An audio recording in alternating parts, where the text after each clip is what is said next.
ایک ایسی سرزمین جس پر صدیوں تک ایک بادشاہ نے حکومت کی، جس نے خدا ہونے کا دعویٰ کیا، نہ کہ صرف ایک تاج۔ میں تمہارا سب سے بڑا رب ہوں، جس کے لیے لوگ زمین پر نہیں سجدے میں چلتے تھے۔ اور پھر ایک رات ایک خواب نے اس بادشاہ کی نیند چھین لی۔ جب موت نے اس کا سامنا کیا تو وہ پانی کا ایک قطرہ بھی برداشت نہ کر سکا۔ اللہ تعالیٰ نے ان کی لاش کو دفن ہونے سے روک دیا اور اسے قیامت تک کے لیے درس یعنی موسیقی بنا دیا۔ مصر اس دور کی سب سے طاقتور قوم تھی، جہاں دریائے نیل کے کنارے آباد شہر آباد تھے، جہاں فصلیں سونا حاصل کرتی تھیں، پتھروں سے نہیں بلکہ فخر سے بنے محلات سے بھرے بازار۔ اور ان سب کے درمیان ایک شخص فرعون تھا۔ اس کے احکامات صرف قانون نہیں تھے، وہ ایمان تھے۔ لوگ صرف اس کی بات نہیں مانتے تھے، وہ اس کے الفاظ پر یقین رکھتے تھے۔ وہ کہتا تھا کہ میں تمہارا سب سے بڑا رب ہوں۔ اور مصر موسیقی خاموش رہے۔ اسی مصر میں ایک ایسی جماعت تھی جس نے روشنی نہیں دیکھی تھی، بنی اسرائیل۔ ان کے گھر الگ تھے، ان کا لباس الگ تھا، ان کی زندگیاں الگ تھیں۔ زور سے دھکیلیں، انہیں غلام بنا لیا گیا۔ ان کے آدمی صبح سے شام تک پتھر اٹھاتے، محل بناتے اور رات کو تھک ہار کر گر جاتے۔ اس نے بیت المقدس کی سمت سے ایک آگ کو آتے دیکھا جو مصر کے گھروں کو جلا رہی تھی، لیکن بنی اسرائیل کے گھر محفوظ تھے۔ فرعون غصے سے بیدار ہوا۔ یہ پہلی بار تھا کہ وہ کمزوری محسوس کر رہا تھا۔ اسی رات نجومیوں اور غیب جاننے کا دعویٰ کرنے والوں کو عدالت میں بلایا گیا۔ خواب بیان ہوا، پھر تاریخ بدل دینے والا جملہ بولا گیا۔ بنی اسرائیل میں ایک لڑکا پیدا ہوگا جو تیری سلطنت کے زوال کا سبب بنے گا۔ یہاں سے فرعون کا غرور تکبر میں بدلنے لگا۔ جب خوف دل میں داخل ہو جاتا ہے تو عقل ختم ہو جاتی ہے، اور جب عقل ختم ہو جاتی ہے تو ظلم جنم لیتا ہے۔ فرعون نے سوچا چلو مسئلہ ختم ہونے سے پہلے ہی ختم ہو جائے، اور پھر ایک حکم لکھا گیا، قانون نہیں بلکہ عمل درآمد کا حکم۔ فرعون نے کہا کہ بنی اسرائیل میں سے ہر نوزائیدہ لڑکا کو مار ڈالو۔ ہر شہر میں تلواریں گریں، ماؤں کے پیٹ اجڑ گئے، ہزاروں معصوم جانیں ضائع ہوئیں۔ ظلم کے اس دور میں حضرت موسیٰ علیہ السلام پیدا ہوئے۔ اس کی ماں مسلسل خوف میں رہتی تھی۔ پھر اللہ تعالیٰ نے فرمایا، اسے دودھ پلاؤ، اور جب تمہیں خطرہ محسوس ہو تو اسے دریا میں پھینک دو، مت ڈرو، ہم اسے تمہارے پاس واپس کر دیں گے۔ تفسیر موسوی کے مطابق والدہ نے خاموشی سے موسیٰ علیہ السلام کے لیے ایک تابوت تیار کیا اور اسے دریا میں رکھ دیا۔ دریا بہہ رہا تھا اور پانی پر ایک چھوٹا سا تابوت بچھا ہوا تھا۔ موسیٰ کی ماں نے اپنی بیٹی سے کہا کہ دور سے دیکھتے رہو لیکن قریب نہ جانا۔ بہن کو چھپاتے ہوئے چلتی رہی۔ آخر کار صندوق فرعون کے محل کے کنارے پہنچ گیا۔ فرعون کی بیوی حضرت آسیہ نے صندوق کو دیکھا تو اسے کھول دیا۔ جیسے ہی اس نے بچے کو دیکھا، اللہ نے اس کے دل کو رحمت سے بھر دیا۔ اس نے فوراً کہا، اسے مت مارو، شاید وہ ہمارے لیے فائدہ مند ہو، یا ہم اسے اپنا بیٹا بنا لیں۔ فرعون نے اس بچے کو دیکھا جو ان لوگوں کا بچہ تھا جس کی نسل کو وہ مٹانے کی کوشش کر رہا تھا، لیکن غرور نے کہا، اس بچے کو کیا نقصان ہو سکتا ہے؟ اور وہیں سے فرعون کا زوال شروع ہوا۔ موسیٰ علیہ السلام کسی دوسری عورت کا دودھ نہیں لیتے تھے۔ محل پریشان ہوا، اور پھر بہن نے آگے بڑھ کر کہا، میں آپ کو ایک ایسی عورت کے بارے میں بتاؤں گی جو اس بچے کی اچھی پرورش کر سکتی ہے۔ اور اسی طرح جس ماں نے اپنے بچے کو دریا میں پھینک دیا تھا، اللہ نے اسے عزت کے ساتھ محل میں واپس کر دیا۔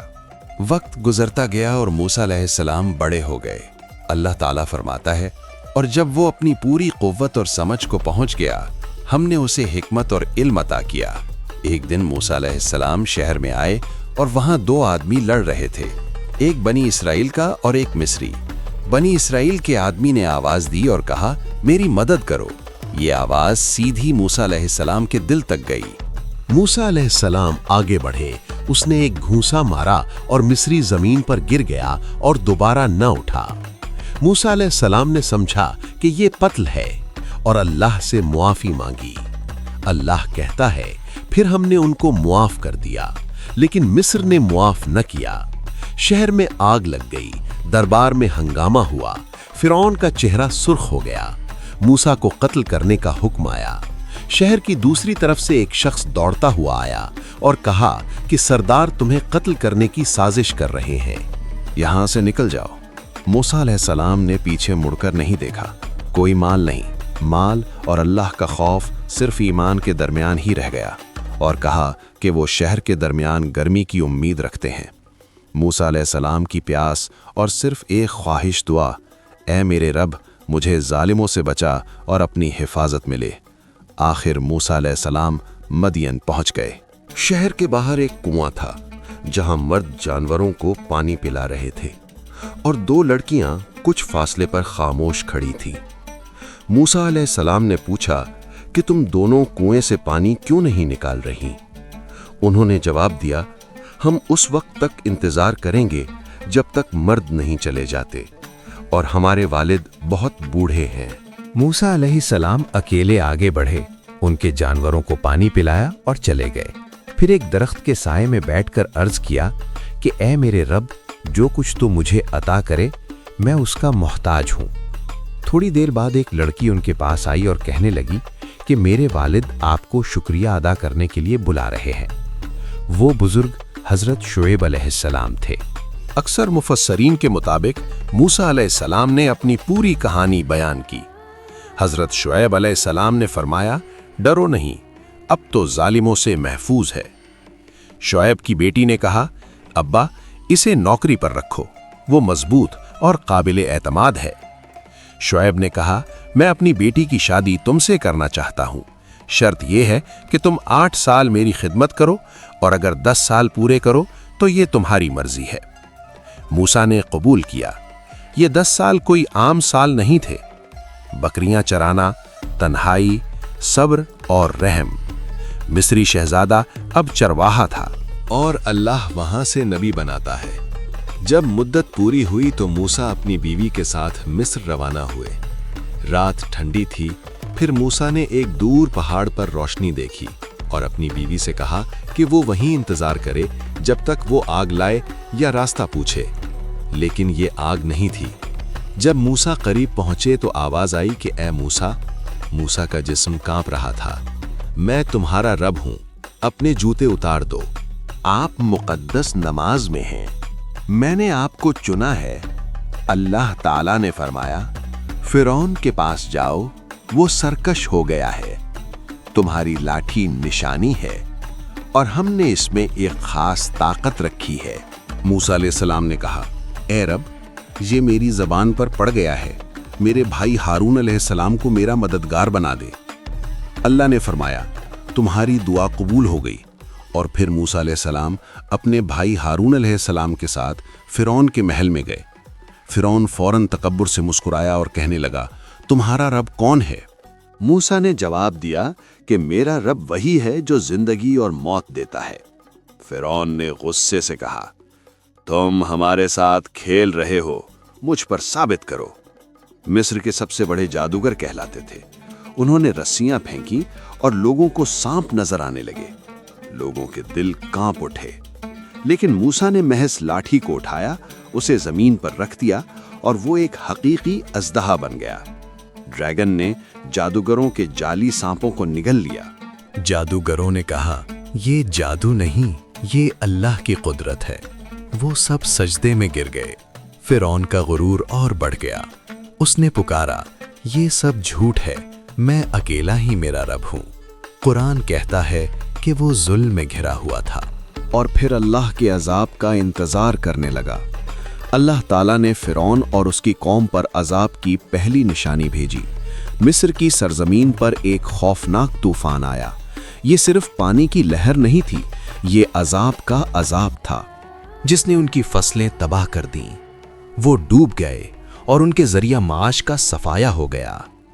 जब तूफान गुजर गया और लोगों ने सोचा कि शायद उन्हें कुछ राहत मिल जाए, तो एक और निशानी आई, अजाब की लहर जिसने जमीन की हर सब्जा को खा लिया। एक और सजा भेजी गई, अजाब लोगों के जिस्मों से लिपट गया और हर चीज को अजाब में मुब्तला कर दिया।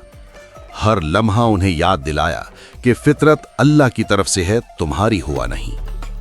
फिर एक और निशानी बढ़ती हुई तादाद में सामने आई, जब हर कोने से मेंढक निकलने लगे। मौसम में ये कोई मामूली तब्दीली नहीं थी। ये एक बेमानी सजा थी। 5वां अजाब, और मिस्र का पानी सुर्ख हो गया, मछली डूब गई, पानी गंदगी से भर गया, और फिरौन ने फिर ऐलान किया कि ये सब मूसा का जादू था। कुरान में अल्लाह की तरफ से फिरौन पर भेजी गई निशानियों का जिक्र है। इनमें ना सिर्फ सजाएं बल्कि मूसा अलैहिस्सलाम के मौजज़ात भी शामिल हैं। फिर अल्लाह ताला ने मूसा को हुक्म दिया कि रात को मिस्र से निकल जाएं। लोगों ने खामोशी से अपना रास्ता बनाया, अपने घर, अपनी जान और तकब्बुर को पीछे छोड़ दिया। उनके पास ना कोई माल था, ना तलवारें, सिर्फ अल्लाह की मदद पर यकीन था। जब सुबह हुई और फिरौन ने देखा कि अहले मिस्र गायब हो गए, है तो इसका गुरूर फिर से जिंदा हो गया। हम उन्हें पकड़कर वापस लाएंगे और दिखाएंगे कि हम सबसे ज्यादा ताकतवर हैं। बनी इस्राइल के लोग मूसा अलैहिस्सलाम के साथ समंदर के किनारे पहुंच गए। समंदर उनके सामने गहरा दिखाई दिया। बनी इस्राइल ने कहा, हम फंसे हुए हैं, ये खौफनाक पानी हमारे अंजाम के मुंतज़िर हैं और हमारे पीछे मौत का लश्कर है। मूसा अलैहिस्सलाम ने कहा, हरगिज़ नहीं, मेरा रब मेरे साथ है, वो हमें बचा लेगा, वो रास्ता दिखाएगा। अल्लाह ताला ने मूसा अलैहिस्सलाम को हुक्म दिया कि अपनी लाठी से पानी पर मारो। अल्लाह के हुक्म पर मूसा अलैहिस्सलाम ने अपनी लाठी से पानी पर मारा। पानी अलग हो गया, 2 दीवारें उठीं और दरमियान में एक खुश्क रास्ता निकला।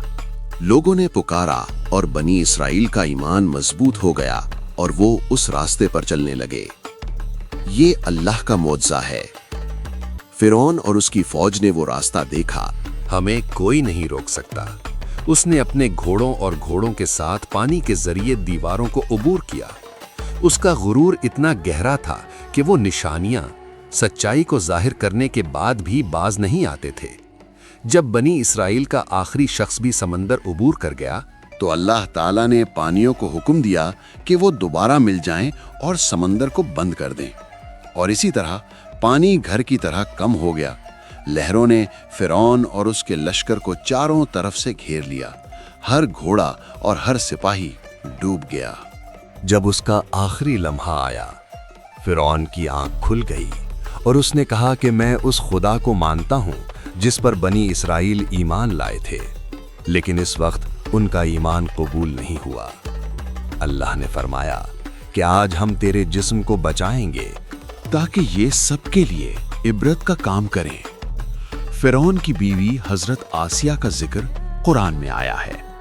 आसिया फिरौन की बीवी जिसने अल्लाह के हुक्म पर ईमान लाया और सब्र और नमाज के जरिए अपने घर में इंसाफ की हिफाजत की, अल्लाह ने उसके लिए जन्नत तैयार की। इस वाक़े ने जाहिर किया कि दुनिया में सबसे बड़ा फख्र भी सिर्फ एक इंसान मौत का शिकार है। अगर आप इस कहानी को समझ गए हैं और दूसरा हिस्सा देखना चाहते हैं तो बराहे करम वीडियो को ज्यादा से ज्यादा लाइक करें, सब्सक्राइब करें और कमेंट्स में अल्लाहु अकबर लिखना न भूलें।